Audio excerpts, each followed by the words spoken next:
All right, so 6 months ago, I was struggling intensely with mental health.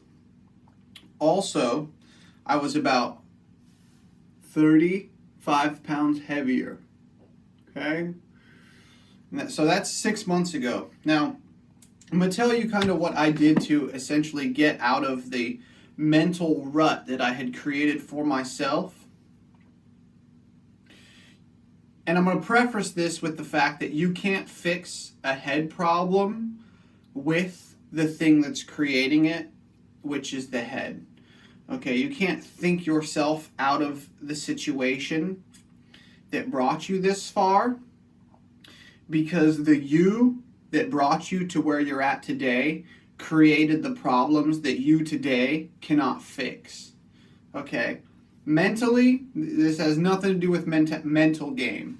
This has to do with where you are at physically, metabolically, with your metabolism as an organism, with hormones in your guts that are being secreted, those hormones coming out of the bacteria and the fungus that live inside you. Because remember, inside of your body, it is warm, it is dark, it is wet, and that's where bacteria and fungus live. And you should have gut bacteria in your stomach, but you should have healthy gut bacteria in your stomach.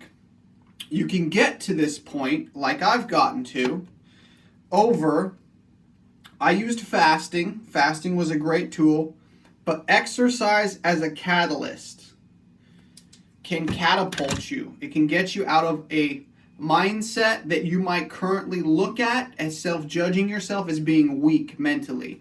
And you probably are mentally weak. I know that I was. But through forcing myself to do hard physical tasks, push-ups, burpees, and look just freaking gross, nasty doing it, that creates momentum and self-esteem, okay? Creating momentum, creating self-esteem, creating self-worth is how you shed yourself of this negative season of mental health disorders. It's a problem that you can only solve through your body. Using your body, doing something physically, getting the hormones of your metabolism as an organism shifting, changing, and moving around. Okay, so if you got to do it at home, do some of those workouts at home. Fast, break the tongue. You have got to break the tongue, okay? Your tongue should not be getting hyperpalatable foods. That's probably the leading number one issue with most of the Western worlds who are getting these products dumped on their shelves for their population, is your Doritos, is your Cheetos, is your hyperpalatable foods that aren't made in a kitchen, they're made in a lab, okay? These foods affect your brain extremely bad. It makes your brain physically fire more electricity in the frontal lobe.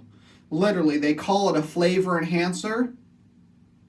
There's nothing to do with flavor. It's making more electrical stimulation in the front of your skull when it goes on your tongue. So you should begin breaking the tongue away from these types of products and foods. They're made in a laboratory. They're not made in a kitchen. If you don't know how to use a kitchen, just like that was my situation. Learn to use seasonings. Go to the dollar store. Those seasonings are so cheap. I don't follow recipes. I look at the seasonings and then I guesstimate. I put it in there. I start with a small cup size of ingredients, super small amounts. Mix it around. Throw that away. It turned out garbage. That's where the therapy comes in of cooking. Cooking can be therapeutic and amazing, especially if you're hungry when you do it. Okay, so the body is a tool that is a catalyst out of the mental conditions and negative seasons, because these are just seasons. We don't live in them for forever, but we gotta find a way to get through the season. And the physical exertion of the body, taking will of the mind and doing it, is the way we create that momentum, self-esteem, self-worth. Just freaking do it. Don't worry about how you feel. when you're making yourself do something hard. You should expect it to be hard. You only get the growth from doing hard things that you don't like to do, that you know you should do, and you do them anyways. All right? Peace.